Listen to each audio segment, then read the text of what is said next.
Life isn't perfect, and neither are we. Nope. But we know how to face our fears And have some fun. and talk about all the messiest things of life. Like the messiest things. Get connected to yourself, get connected to others, and get connected to the life right in front of you. This is The Connected Life with Justin and Abby. That's me. That's you. And you. Connected Life listeners. Connected Life. My favorite is that you're the only person who's ever responded back with another song. I was like, no one can out jingle me. Actually, me and you are totally like this. Like when we had somebody on the they're like, you guys just jingle each other's names. Like, it's my best friend. I'm like, no, like that's literally what we do all the time. Like, let's go to the gas station and get some gas for the car. Life is better with jingles. It is so much better with jingles. But also, Justin makes fun of me so much for how many things I sing on the podcast that I just love having to doing it obnoxiously. A soul sister who's with me on it.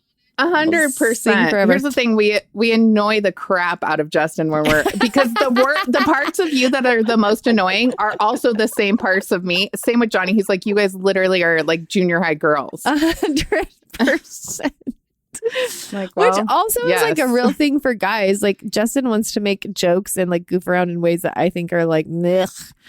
And I'm like, 100%. Go do that with your guy friends. With your bros. Like, don't give me a bro joke. Like, I actually don't want to hear that. Yeah. Thanks. Don't get... My favorite is when husbands get into like that teenager self where they start pestering you. Like, oh, yeah. Like they're teasing you in order to connect with you. And you're like, do you need attention? Like, do you need attention right now? What's going on right now? Yeah. Just something to be like, hey, poke. Like, you know, he'll be like in my space doing all kinds of things. And I literally used to be so frustrated. And now, you know, that we've learned about attachment, I will turn and I will grab his shoulders and I will look him in the eyes and I will say, do you need attention? Here, you have all of my attention. Look at you. Wow. Look at you. It's literally what you do for like tween boys because they get like annoying and they like literally get the most annoying. And it's because they just want attention, but they don't realize it. And you have to stop and be like, what do you need right now, dude? I love it. That's great. You know, let's just shell out all the marriage advice right now. Well, I'm really excited about this episode. Me and Pietze had a conflict and we're breaking up. And so we wanted to tell you. We are breaking up. This is the end. It's over from here, guys. So many people are like, no, I vicariously live through your relationship. No, we actually had a conflict recently and we thought it'd be good to share real life conflict, what it's like, and then and kind of the tools that we do to navigate it and the revelations we have from it. Because I think it's helpful for people to just have normal real life examples of what this is. For those of you who don't know, me and Pietze have been best friends since I was 7 and she was 5. 100%. And that makes us friends for a very long time with how old I am. And we are like sisters. I basically lived with them. Her brothers are like my brothers. I grew up feeling like an adopted member of the family. Yeah. So you're like in all of our home videos. Yeah. Yeah. Yeah. It was so fun. Your family like changed my life. But we fought like sisters. And we definitely felt like sisters. Actually, I just got to share this. I don't know exactly how this started or what happened. I know what you're going to say. In junior high, one of us had a Pooh Bear watch. Yes, I'm not sure which one. I don't remember One of us either. owned a Pooh Bear watch. The other one coveted the Pooh Bear watch. I'm not sure who was who. I'm not sure who the owner was, and I'm not sure who the coveter was. Yeah. But at one point over the Pooh Bear watch, there was a point at which in junior high, we were rolling around on the ground, pulling each other's hair and biting each other over the watch. And we're talking junior freaking high here. This is not like 7-year-olds. I also think it's so funny because I'm like, in junior high is when we were obsessed with Pooh Bear. No, it had a comeback. It had a comeback. And I don't know if this was around the country. It was like when Looney Tunes were like it was cool to wear like Looney Tune stuff. It was cool to wear Pooh Bear stuff, even though you were like I got a teenager. A Pooh Bear comforter when I was in like high I remember. school. I thought it was like the best thing ever. I was like, yeah, I vicariously lived through you because you were an only child. So like you got all the things. And I was like, yeah, this is mine too. So it probably was your watch. And I assumed it was mine because I was like, yeah, you get the boys. You get to be a part of the big family. I get all your stuff from being an only child. Remember how this works? That's funny. Yeah. So we fought a lot.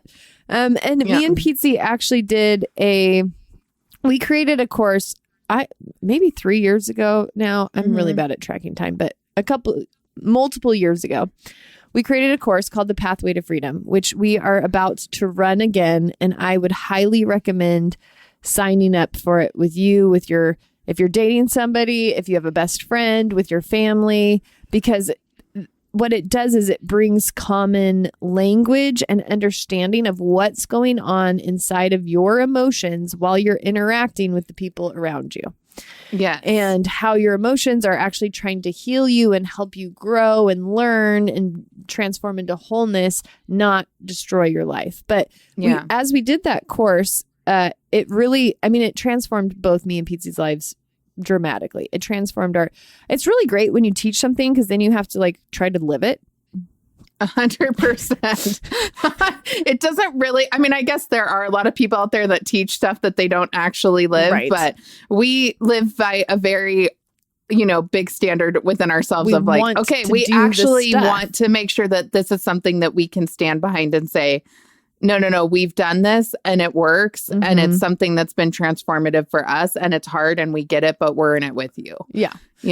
So we just had a conflict that kind of showcases how far we've grown, but it was from using all the tools of this course that we did together. And so that's why we recommend it for people to do it, because the common understanding and language really, once you put it into practice, can transform your relationship. So I will say that probably, years ago, maybe like a decade ago, me and Pietze got into a fight. Well, probably like 7 or 8 years ago, maybe 9. Yeah, 9 years ago. I'm an old person because I just had to figure out the exact number and nobody cares. 100%. It's like one of those details that takes 10 minutes that you're like, okay, get to the point. Years? Was it 8 years? No, it was before Uncle John died. It was right before Uncle John died. And I remember I was sitting in the kitchen and you called, and that would have been around 95. I think it was spring or maybe it was summer. No, I remember the leaves blowing. So it wasn't winter. It was fall. It was definitely fall. Anyway, we got into a conflict, and Pietze was in a very vulnerable place in her life. She had just gone through a lot of trauma. We've shared a lot of Pietze's life story on here. If you want to listen to past episodes, I'd highly recommend it. She had just gone through trauma, and in after the trauma season, it had been a few years since it had all happened. But she dramatically transformed in her personality. Do you want to talk a little bit about that? Yeah. I think, I think I'm even hitting new layers of discovering how much, having more self-awareness of discovering how much I actually changed out of trauma. And I think because when trauma breaks you, you're just surviving. Yep. I'm not like, oh, I'm a different person, I'm changing. I'm like, how do I just get through this? How do I stay okay? But I went from being a very confident, self-assured, feisty, very always kind. Like I'm a very kind, loyal, loving person by nature, but I'm very feisty. Don't care what people think about me. I went from that to out of my trauma being incredibly weak, feeling terrified all the time. I now have language for the fact that my attachment system was completely rocked and I was scared of losing anyone else in my life. And so I think in retrospect, as I'm looking back, I'm like, oh, I subjugated myself to the people in my life and didn't have a voice. I didn't show up even for them. Like I can look back and go, oh, the two people that I didn't show up the most for were Johnny and Abby. Because you were terrified of losing us. Yeah. And so I just became very small. I think I became very weak. Honestly, I became a victim. And I say that without self-deprecation, because I actually have a lot of compassion. When I look back and I put context around the situation, I didn't have anyone walking me through. I was unsafe with God. I felt unsafe with everybody. I was kind of on my own. And I'm like, considering that, I did the best that I could to survive the situation and hold on. Now, if I could go back, I would have put myself immediately into trauma therapy and counseling. But I dramatically changed, and it really changed the dynamic of my relationship with Johnny, which we talk about in a previous podcast, but it also changed the dynamic of my relationship with you, where, it kind of flipped on its head. And in some ways we both kind of traded places. And in some ways that was really good. Like, I was kind of a pillar of strength for you. Oh, all growing up, I was like a freaking hot mess. And Pietze was like, we're fine. You're fine. You're great. You're beautiful. We can do this. You're going to make it. Pull it together. I was the queen of pep talks. Yes, you were. Pietze was like the rally girl who was unfazed by everything, had like unrealistically high self-esteem. Yes. Well, I can do anything. We can do anything. You can do anything. Stop crying. I know. And so, it was interesting because I became very scared, very weak, very timid. And you kind of came into your power as a person after that. And I think in some good ways and in some hard ways. Yeah. When I got married, Justin was so empowering. And he called me out on so much victim stuff. And honestly, when we got married, we launched into this inner healing world. And so much of the stuff that we teach in our life consulting school, which it's on my mind. We are doing another year of our life consulting school. Signups end this month. So it's a year-long program. It will radically transform your life. We have a video that you can watch seeing students who've been through it before. And we have seen so many careers launched into beautiful, successful businesses. It's wonderful to see. So if you want to do that, go to justinandabby.com or email lfa@stumbullconsulting.com. Just because this is the last, I think, month for you to be able to sign up for this year.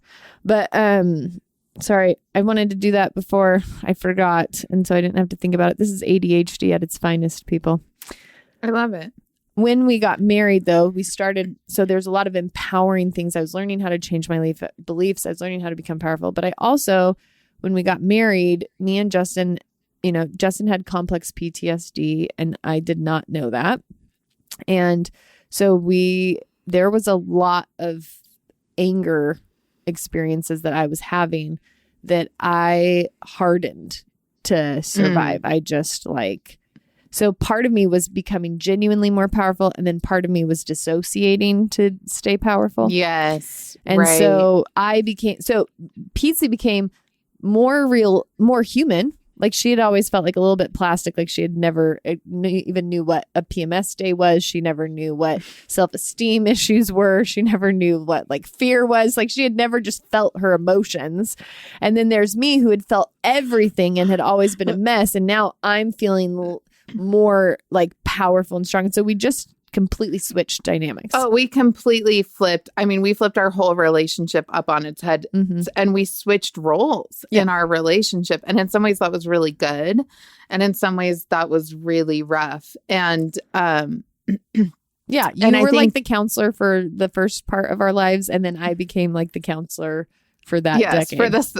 For that decade, which was a really weird dynamic for us. And I think, you guys were going on your emotional health journey. And I'm so thankful because you pushed me to start going on. I wouldn't be the person I am today if it hadn't been for so much of that. But I think, there's been layers to understanding how much trauma has affected my life. I think just like both of us have been in that boat.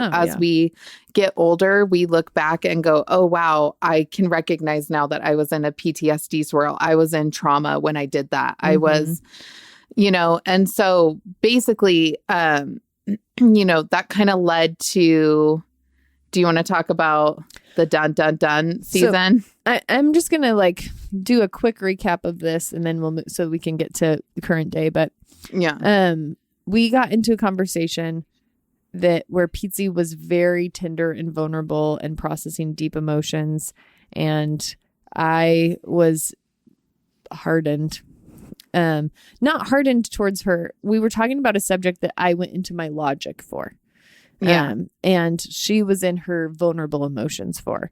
And my logic and her. And so I thought, I'm thinking let's pro con this, which is because I wasn't attuned to what was happening, but was also trying to figure out how to operate inside of the conversation that I had some major concerns about what we were talking about.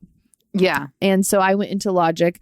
She was very emotional and probably not in the place where she could hear my logic or concerns, and was terrified of losing. And so what ended up happening is we ended the phone call and messily. And then we ended it messily. We had some communications over email that were messy. Mm-hmm. And then I ended up vacating the relationship for 6 months. Yeah. So she had her husband it's horrible. Text me and Justin to not contact her at all until further notice, which was 6 months later. So it was a pretty abrupt scenario, considering that she'd been my best friend my whole life, we've never not talked. I mean, here's the thing. This is part of what is so. I know some best friends, like they won't talk for 3 months and then they have one conversation and they pick up where they left off. And that for Abby and I, we talked on a daily basis. Yeah. Before we got married, we would talk multiple times a day, sometimes to just check in. Like, hey, what are you doing now? Hey, guess what just happened to me? I went to the gas station and I overpaid, stupid stuff like that. But, it's funny because even as you're saying that, I just kind of had an aha moment. And it's something that we have learned and we teach about it in the course, but me and you were speaking two different languages. Mm-hmm. And the fact that we were speaking two different languages in that situation caused huge conflict. Yeah. And absolutely. It's funny because we would have never had language or known that. But like now that I'm looking back, I'm like, just that right there, the two different languages, I'm like, we would have never known that that's what was happening and what was leading to such huge conflict. And I can look back now and go, oh my gosh, that was such a huge derailing part of that whole thing, you know? Yeah. So Pietze felt really overwhelmed. And part, I think that this is a beautiful example of how people can have good intentions and hurt each other. Yeah. She knew she didn't have capacity to have another hard conversation, which really now we can look back and be like, she'd lost all of her main attachments. And one of her deepest relationships got rocked by one conflict. Mm-hmm. So she had a history that a conflict could destroy our relationship. Yes. And so she was subconsciously, now we can look back and see this. I don't know how aware of it she was then, but terrified of having our relationship destroyed by another conflict, and knowing that she couldn't handle more conflict. Mm-hmm. So she was trying to protect herself in that. Yeah. Not trying to, like, there wasn't punishment. My intent was not punishment. My intent was at the time, and I wish in retrospect, I would go back and do a lot of things differently. But at the time, I didn't know what else to do. And I knew that I couldn't lose you, that in my head, I was like, if I can take a break and get stronger, then I can handle this, you know? Yeah. It just took me a really long time. Yeah. So as you can imagine, we worked through it. It was like an 8-hour conversation after that. And then it's a really long conversation. And then it took years, I would think, to really build trust back with each other and feel safe again on that level. Yeah, it took years. And there's still moments. There's been moments I can think of multiple times throughout even the past few years where we'll get into a conflict and I'll literally feel my body seize up because it's that memory. Season. Are we about to go to this place where this is relationship ending? Because it's very powerless to feel Like there isn't an ability to talk through something with someone. Yeah. That is a really, really powerless thing. And obviously, Pietze also having her fear of how that conflict felt painful to her fear of that repeating again as well. So, Yes. So we've gone through a lot of moments where we've had to acknowledge that that's coming up and talk through it. But we had one that happened like probably within the last few weeks. And so I thought we'd go into talking through kind of a little bit about what happened and then how we worked through it. Yeah. Does that sound good? Yeah, I think that sounds great. Do you want to start us off? So I had found out some information that made me feel like pain from a scenario that had happened. And so I was calling Pietze about something I had done. So I just want to clarify, like you had found out some information that felt a lot of pain about something that I had done. Yeah. So I called her to tell her I'm feeling pain about this. And I just said, I feel betrayed about this. Blah, blah, blah, blah, blah. Explained the thing. Now, I actually wasn't angry at Pietze when I called her. I just could tell that I was feeling those emotions. And so was trying to let her in on that. But do you want to go from there? Yeah. So you had called and said like, hey, and you kind of texted me the night before and let me know like, hey, and then we talked the next day and I didn't even know what it was about. Yeah. And so I recognized like in retrospect, I was very caught off guard.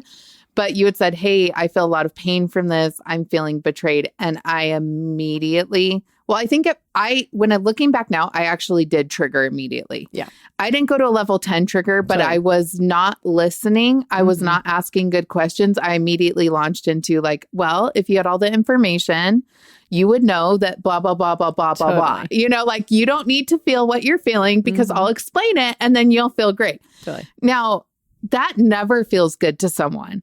Like it never feels good to tell someone else that they aren't allowed to feel what they're feeling or they shouldn't feel what they're feeling. Yes. And so that's never going to go well when you do that. Yeah. And so I kind of launched into it and it was logical and I wasn't heated, but it was a logical trigger. I was not connected to you and your pain. I was connected to, I was in a trigger because I was trying to, okay, how do I survive this? How do I not have her be upset with me over this? You know, how do I explain that I'm not bad here? Yeah. How do I explain that I'm not bad here? And obviously, and I'm going to go deeper into this later on after we explain the fight, but it's because it triggered deep shame for me. It triggered deep shame of like, not I did something wrong or I did something bad, but I am bad and I'm going to be rejected for this. Yeah.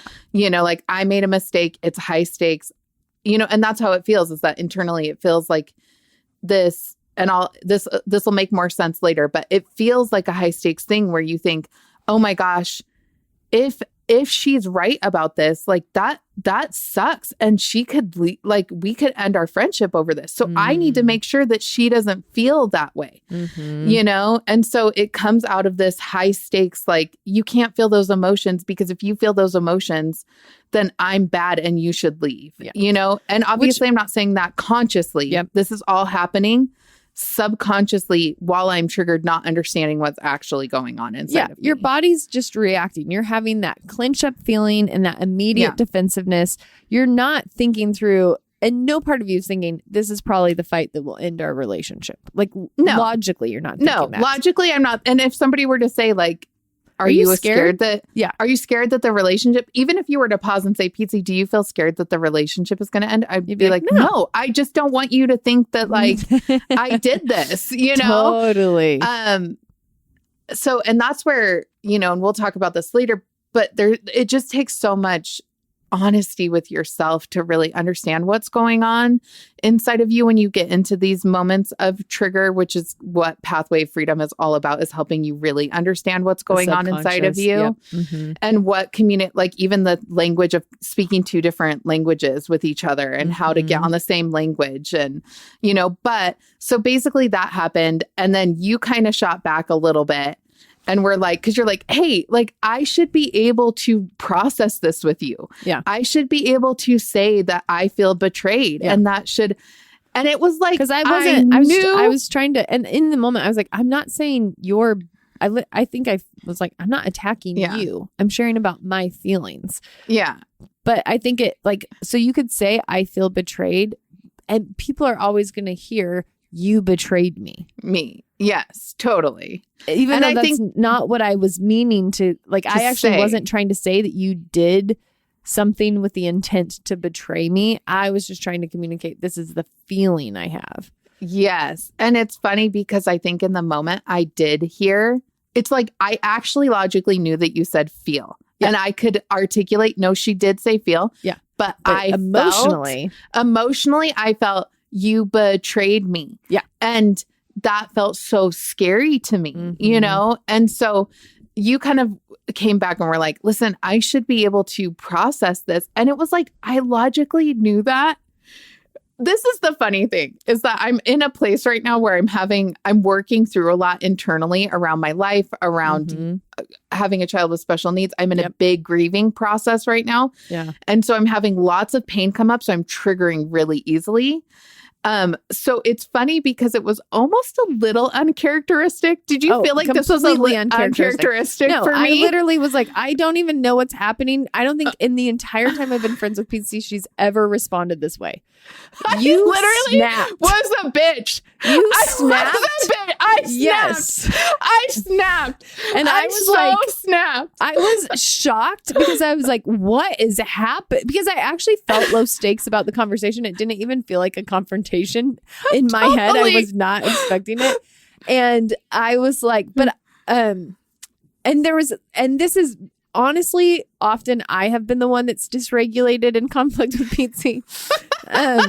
And this time I was like, cool as a cucumber. I was like, hey, I'm feeling really regulated right now. And I feel like I could keep having this conversation, but I can't do that if you're going to be talking like this. And I literally went off on her. I was like, yeah, you are regulated. And I am dysregulated. And I was like affirming you, but doing as if like to like give you a jab. Like, no, yeah, totally. You're completely cool as a cucumber. And I'm dysregulated. And I can't handle this. And yeah, I betrayed you. Like, I was like a little kid. Like it was almost like when I hung up the phone, like it was kind of comical. Like when I laughed. Like, well, so the third time I said, hey, I'd really love to have this conversation with you if you can regulate. So this is something that we learned in Pathways. This is why we want every couple and friend and family to do this, because you learn to have these common concepts, which is me saying, I want to have this conversation with you. I don't want to reject you, but I know that I'm going to become dysregulated if you keep talking to me out of being dysregulated. So so what I invited her to is like, if you can regulate during this phone call, because sometimes if somebody tells me, I can just regulate instantly. Other times I can't. So I had been like, if you can regulate, I'd like to keep going. Which I think she said, yeah, I think maybe I can. Or I think she wanted to try.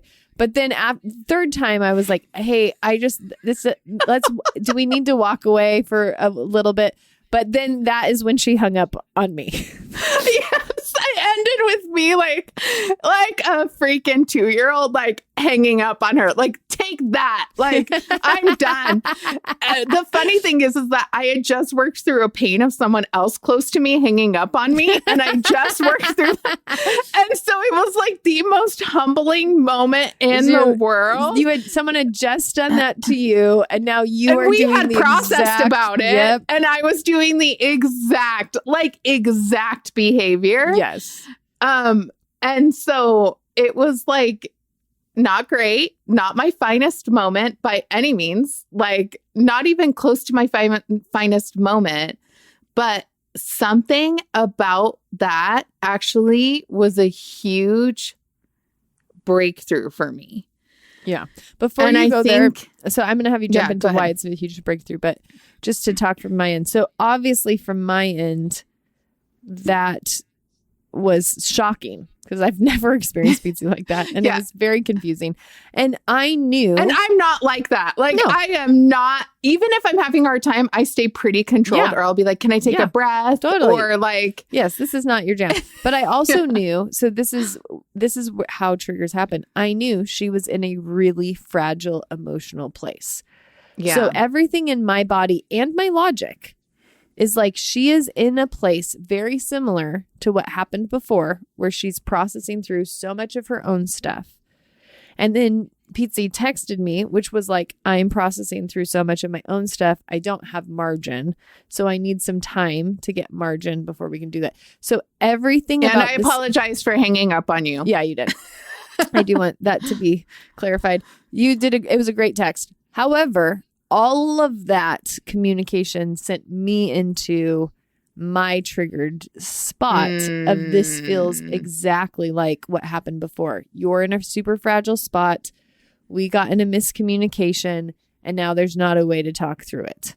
And I don't know. And when we will talk through it is up to you. And I don't know how long that will be.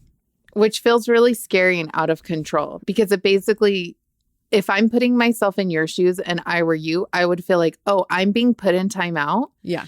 And I have no control over when I get to be out of time. I have no control over when connection's I have no control over getting to have a voice or have a conversation. Totally. Which is exactly what it feels like. But then also knowing Pietze, understanding like she is processing a lot of deep pain. And if you are in the middle of, if you have a level 10 emotional thing that you're going through, a number one conflict can send that just overflowing into over 10, into a 10. Yeah, totally. Yeah. Yeah. And that's where like, I was like, okay, I could tell I was still in the emotion of things, because I'm like, there's stuff coming because I'm in this process. It's kind of upheaving really pillar things about myself. It's making me take a hard look at some of the things about myself that are working and are not working. And I think because of this happening, it was like, okay, not just like I'm in an emotional state and I couldn't handle it. It was like, I can see that clearly. This is so uncharacteristic for me. But it was like, I was so thankful that it happened, not because I wanted to hurt you in any way. Also, I just want to mention that this came on a morning that was a really hard day for Abby, and I knew it was going to be a hard day for her. So it was even more humbling because the timing of it was it was awesome. It was great. And life just freaking happens that way sometimes, where you're like, this is not the day I want to have a fight with you, but somehow it happened. It just happens because of course we're going to have a fight on like one of the hardest mornings of stuff you have to face. Totally. But I think, it was just a really big, I think it made me actually take a look at myself in a deeper way and go, okay, what was that? Because you were uncontrolled, uninhibited there. And some real things, I think, came out in you that you need to pay attention to. So it was funny because I was like still in the emotion of it, but I could also hold like, okay, that was a trigger. And I could also hold like, okay, I need to look at some stuff inside of me here that's coming up, Yeah. So what are let's talk about what your discoveries are. Yeah. So I think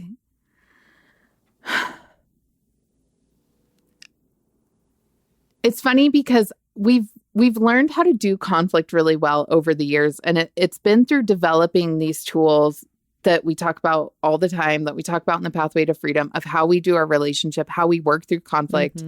We've been able to get through really tricky, hard situations pretty well, actually.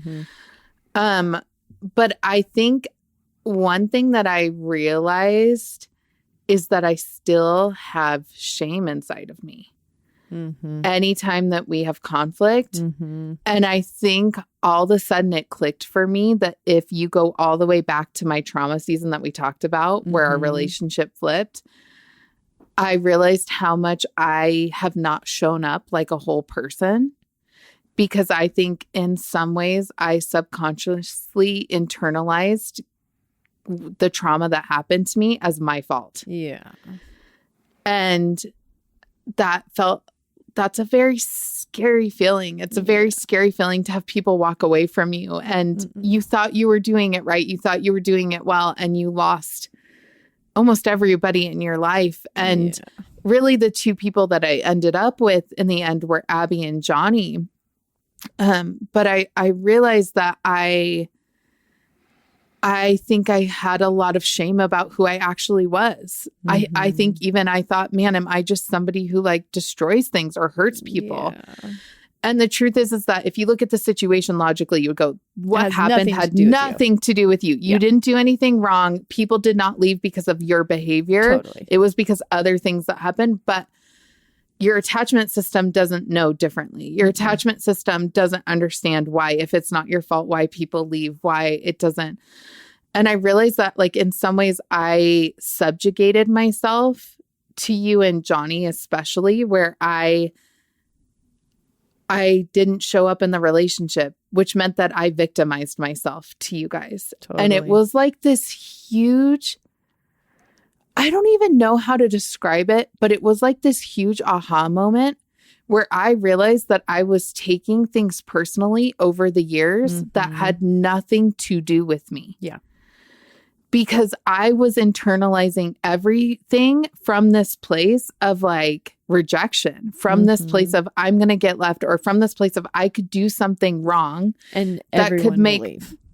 Yeah. And I never felt that way before. I never felt scared like that in a relationship. And I think a lot of people can relate to that. Absolutely. I think even sometimes if you get into a marriage and you feel vulnerable to that person because you've let them into a really deep place, you then can show up more victim-y towards them. Yes.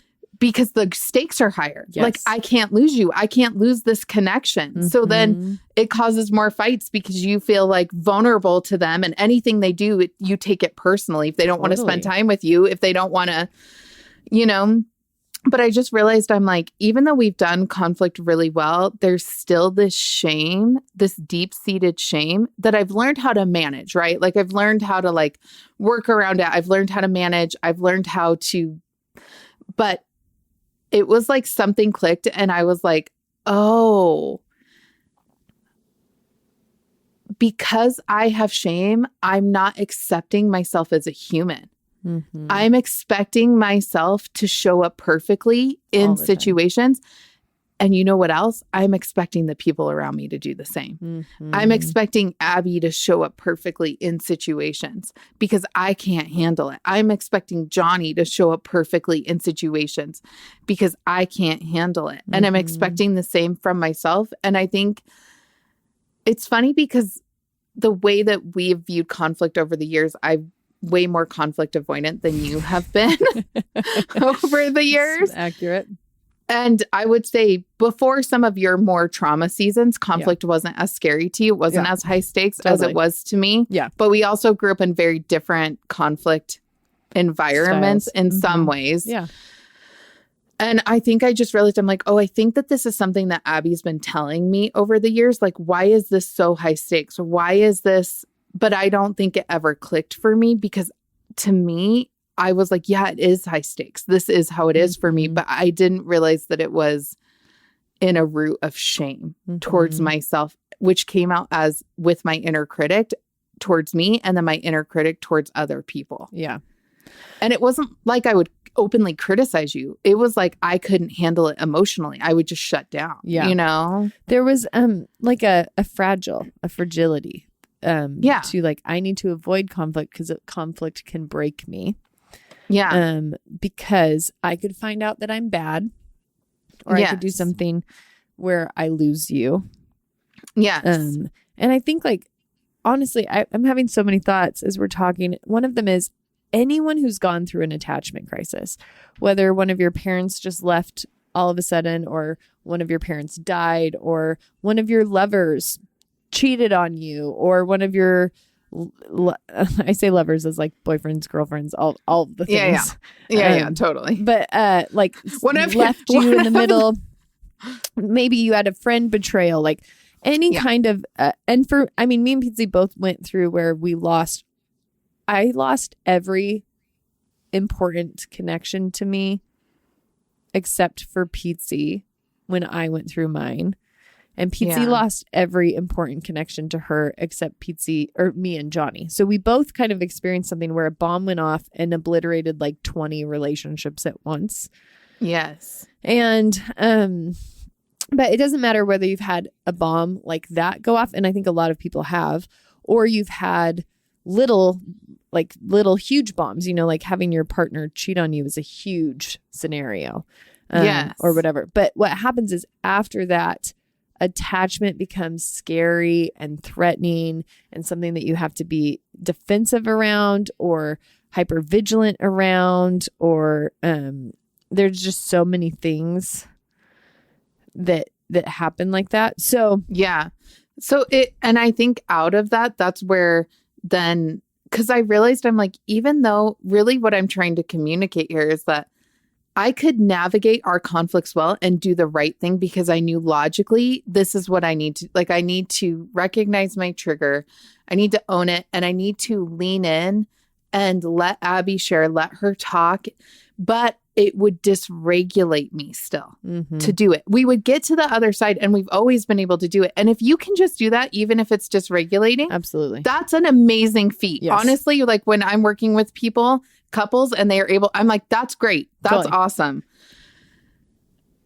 I think what clicked for me is I started to question, why can't I sit with her negative emotions about me? Yeah. Why is that so scary? Why can't I handle that? What about that feels so scary to me? And I started asking myself that question coming off of that last thing. And it just was like a huge aha moment for me. Yeah. You know? And so did you have something that you wanted to add in before I keep going? Only that I think this level of consciousness, the more we can become aware of what the deeper fears are, the more we can move with our emotions instead of having our emotions throw up crap that Yes. creates more pain. So like Yes. Pietze, without being aware of her deep fear of losing attachment, without being aware of being afraid I'm bad and I'm going to make you leave me, or I'm going to do something and you're going to leave. Without being aware of that, she is just going to react in confrontations, and she is just going to be defensive, and she is just going to throw up her walls or do whatever she needs to do to protect herself because her survival skills are kicking in because she's afraid she's not going to survive that moment. Not logically, but just emotionally. That is what is going on.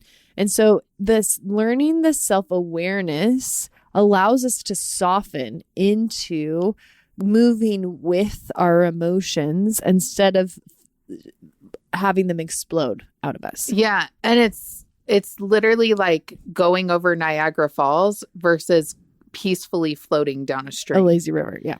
A lazy river is the difference, you know? And I would say for both Abby and I, like, you know, if you take any of the courses with Abby and Justin, listening to the podcast, doing Pathway to Freedom, our core value and the thing that we're after is wholeness, is not perfection.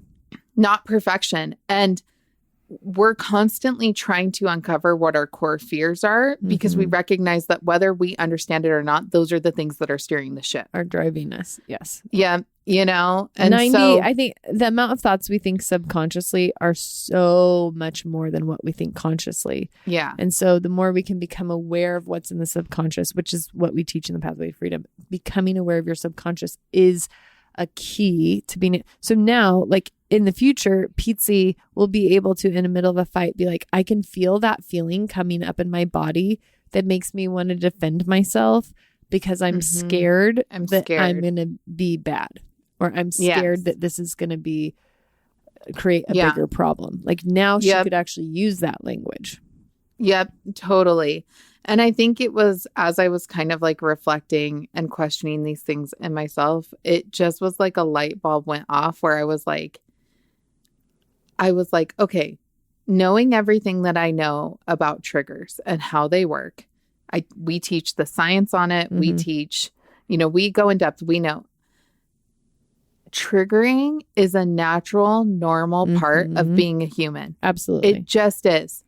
And if I can love and accept myself, that I triggered, that I made a big mess, I can love and accept other people around me when they trigger and make a mess, but I'm still expecting perfectionism out of myself because of my inner critic. And it was just such a deep thing that I didn't even realize, because it didn't come out as criticism towards myself. It came out of self-protection and fragility and fear. So it looks good, right? It disguises itself. It's not like an outward huge critic. It's this self-protection. And it was like shame just broke, because what made me feel so safe is that Abby and I both have common language and a common value for humanity. And one of the things that Abby and I, and you'll hear this, we talk about it all the time. Abby and Justin talk about it in the podcast. We've talked about it. We talk about this in the course all the time, but is common humanity. And how part of what you have to get to in order to make relationships safe is understanding common humanity.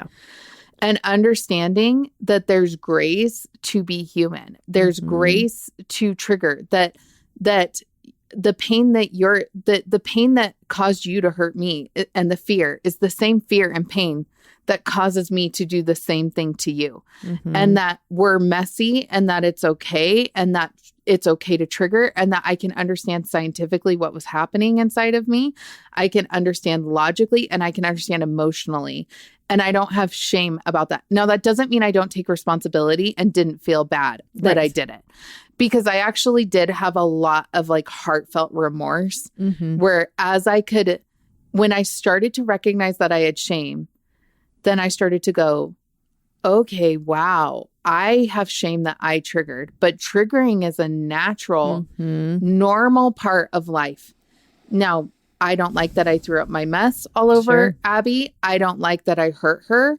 But it doesn't make me a bad person. It makes me a human. And guess what? I'm a human. Just like you're a human, just like anybody else is a human. I think this is something I'm like working through on such a deep level personally. I've been working through this for the last 3 years. I grew up with a mom who had borderline, but also just in culture, which is like and also in Christianity, there's a lot of places I learned this belief system that you're either a good person or you're a bad person. And I remember being terrified that, like, when I was a kid, I remember being terrified that I'd get like pregnant without having sex like Mary did. Totally. I think that's every Christian girl's like biggest fear. I was like terrified of it. But what I was terrified of is everybody would say that I was bad, but that I didn't do something that was bad. And because again, I had this belief you're either good or you're bad. And so then we throw things in the categories like bad people trigger or get dysregulated or hang up on people or what, like we have these like bad people do this, good people do this. And so we're often, because we separate them, we also have to be defensive. Like I'm working through a process in my life of working through shame about something, and I can literally feel my brain either wants to go to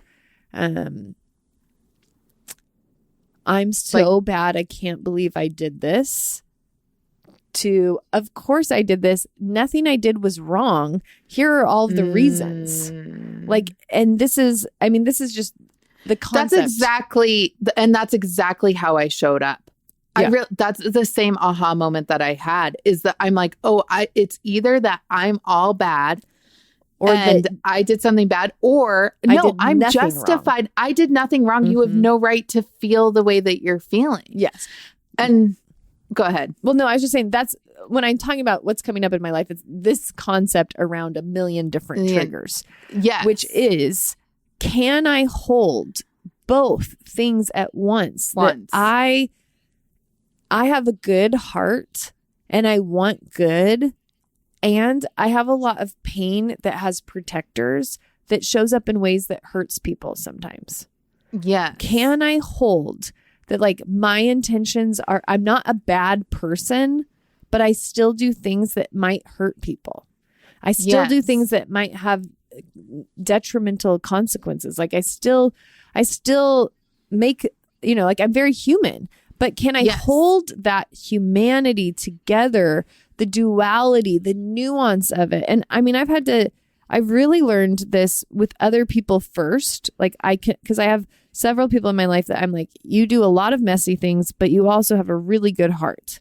And it has helped me break that. Like, you're either a good person or you're a bad person. I'm starting to see like every human is so nuanced. We all have things that are really good that we want to share with people. And we all have protectors that make us, that are our pain history, that are hard. And so the more you can embrace that, the less you have to, in a conflict, like, I have to shut somebody's feelings out if I feel like I will be bad if their feelings are accurate. Yeah. If I have shame, I can't sit with someone else's feelings. Yeah. I literally can't. And I realized and it's not that I've never been able to sit with someone's feelings without having shame, but it was like a big aha moment when I realized I'm like, oh, I'm still getting triggered when someone shares their disappointment in me, when they share, and that, like, it's that fine little thing, that small little thing where it's like, technically I'm doing all the right things most of the time, but I'm still getting triggered here. And why? And I think it's funny because it went down to exactly what this whole concept, me and you, it's funny because this almost feels like an open book where I'm like, this is what Abby and I, our conversations would be like on the phone. We're just opening it up.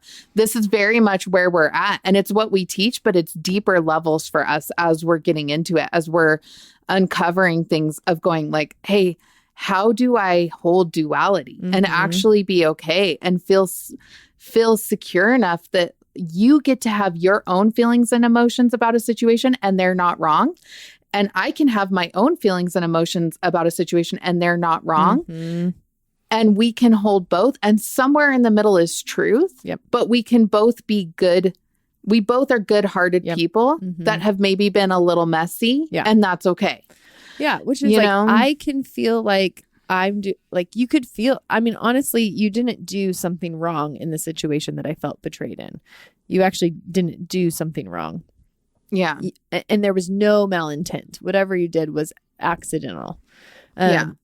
So that is true. And the way it affected me was also true. Still hurt. Yes. And so there are and it was really painful. But the gift of learning how to allow somebody to have an experience while also allowing yourself to not fall on the sword. Like, you don't have to, like, this is one of the things that I've learned the most in the last year is like, I don't have to fall on the sword. I don't have to be like, Pietze didn't have to be like, you're right, I'm so bad, I betrayed you. That's not what I needed from her. No. And that's what we get defensive of. If we validate or take ownership, it feels like that means we have to go that far extreme. Yeah, like, I am bad, I'm the worst person. I agree with you, you know? Yes. And it was interesting because I think as I was able to recognize like, oh, there's shame here that's keeping me from, because what I want to do is come up for a reason to completely discount why Abby should feel the way that she's feeling. Yeah. Like, you don't understand. I was doing this. And when I recognized the shame piece, I sat back and I was like, I mean, I kind of had a hard talk with myself.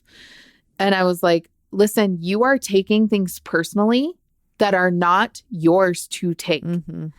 And you are not leaning in. And because you're doing that and because it's evoking shame with you, you can't sit with her emotions that are actually very real about this situation. Yeah. And then I actually began to imagine what it would feel like in your situation to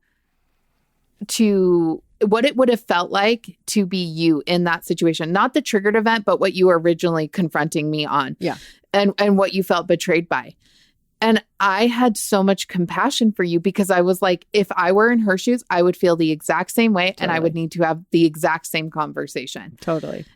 And she honestly, and when I could step back, I'm like, she actually did a good job. It was hard to hear the word betrayal, but she stayed very regulated. And she did say, this is how I feel. Yeah. You know, and I have to believe that she actually does love me and that she actually is believing the best about me in this situation. And it's okay that she feels hurt and that she feels betrayed. And And then I recognized once I got rid of the shame, then there was this whole new level of ownership that came. Like it was another deeper level where I was like, I actually feel very confident that I did the best that I could with the information I had in the situation. Yeah. And I don't feel like I had any ill intent. I feel like I did what I thought would be the most honoring to Abby in that situation. And I don't even need to defend that. I'm even open to hearing if she feels like I could have done something differently or better. Totally. Like it all of a sudden was like this new level of like, no, I don't feel shame about what I did. I genuinely feel like I tried to do the best that I could in a hard situation. Yeah. And I don't feel like I need to defend that. I feel like I got to the point, Abby, which this was such a crazy feeling for me, that I knew when we came back into the conversation that I didn't even need to have a voice about my side of things unless that would be helpful to you in your process, because I did not feel shame about it. Totally. That I was okay with even if you didn't need to hear where I was coming from. Totally. In it, you know? It's so good. Which felt like it felt huge for me to feel that safe inside of myself. Yeah, it's so good.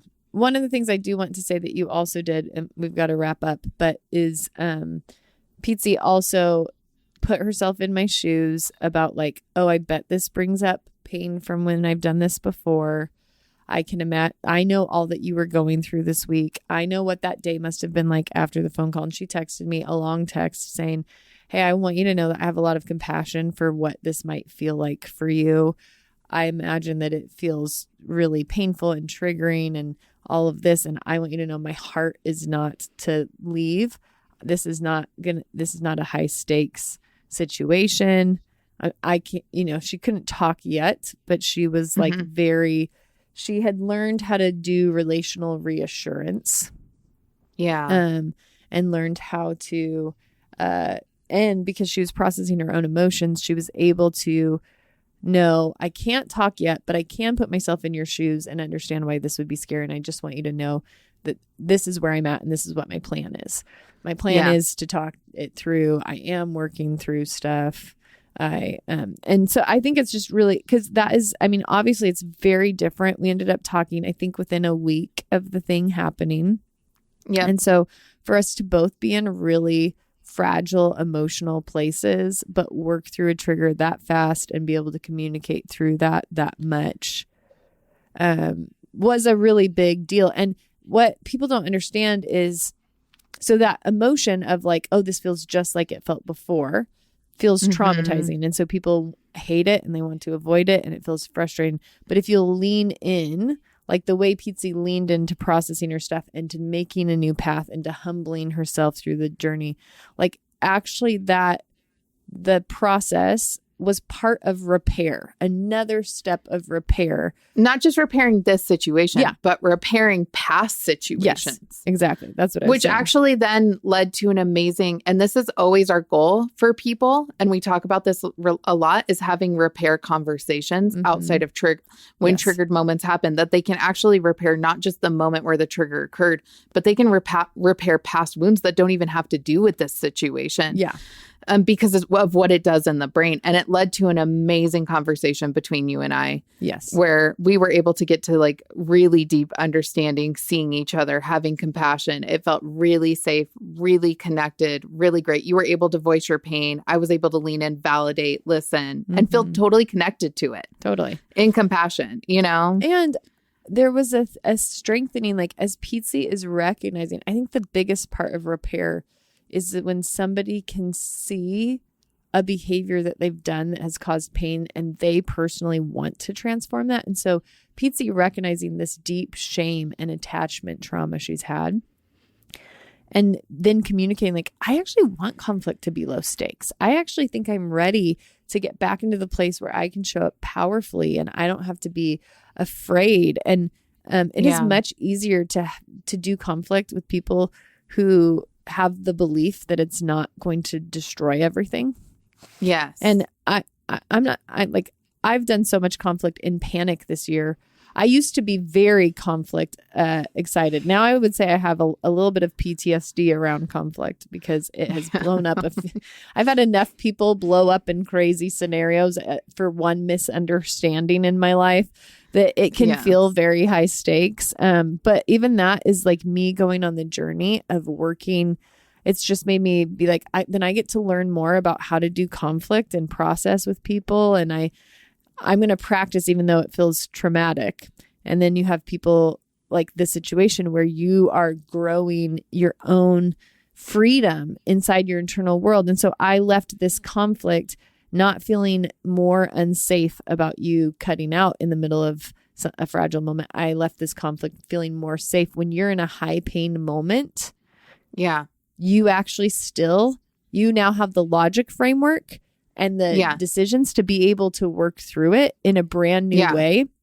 Which then builds trust because you're like, oh, I know she's not going to walk away from this and villainize me, or she's going to walk away from this and like believe the worst. Like she can actually see herself. She can come into what I'm feeling. Like there's more trust there. And it builds trust. You're not just going to cut out the next time you feel fragile again.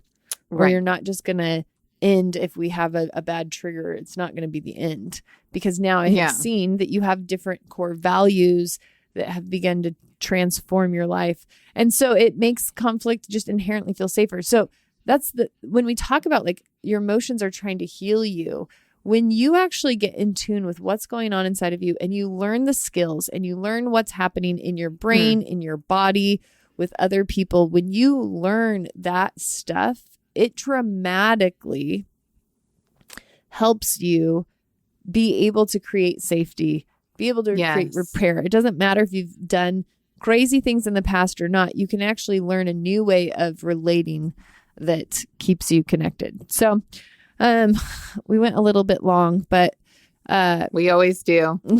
We're talkers. We're talkers. I mean, honestly, our podcast length is shorter than any phone call we do normally. 100%. We're giving people like the wrapped up version here.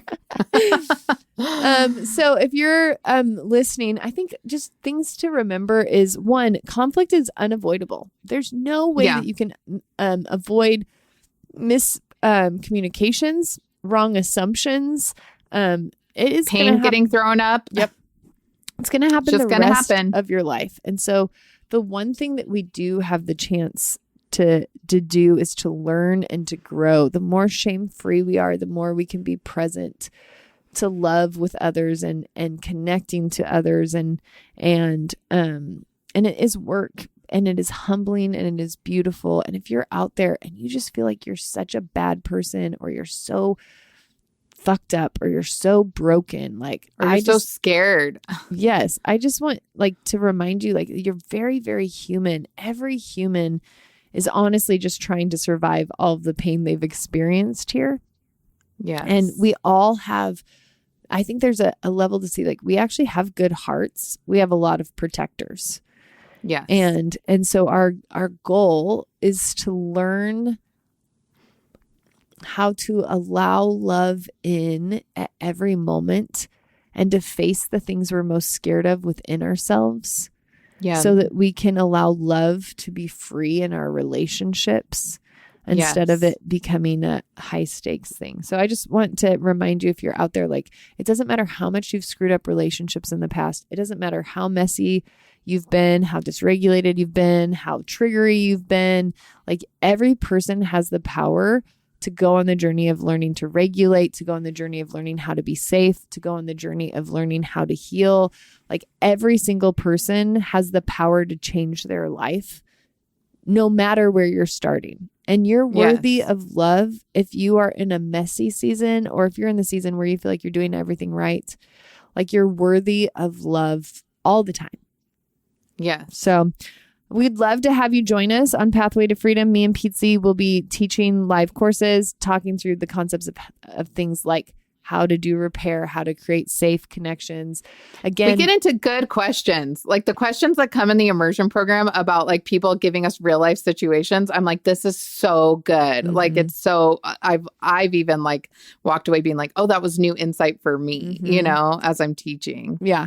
So this is your last chance to sign up. We have this last Well, it's like a month we have. You want to hurry up though. Yeah, you want to hurry up. Sign up. Just do that and get it out of the way so Get you it don't in. forget. Don't forget. We had so many people last year that were like, I forgot. And then a month know. after we started, I we're like, can know. I? And we're like, wait, it's a month in. You're going to miss Yes. like a handful of courses. So just do it now before you forget. So true. Okay, So. I love you, Pietze. I'm so proud of Love you. you. You're my favorite. You're my favorite. Okay, if you liked this episode or you just want one of your spouses or friends to learn how to have less shame and you're like, you do this, go ahead and send it to them. I'm just kidding. Review. We really value people reviewing the podcast. It helps people know that they can listen to this and it's a good place to go. Yeah, and share sharing it. it is one of the best ways to spread the That's news. the way that you can share it with people in your life without actually sharing it with them. So they don't, you're just like, oh, I just put it up on Instagram. Maybe listen to it. Maybe. Honestly, we have some of our coolest stories have come from people that are like, oh, my sister-in-law shared this episode with me and it dramatically. I know. And yes. So yeah, like, review, share. We're so thankful for all of our listeners and we hope that this inspires you to keep growing. Okay, bye. Bye.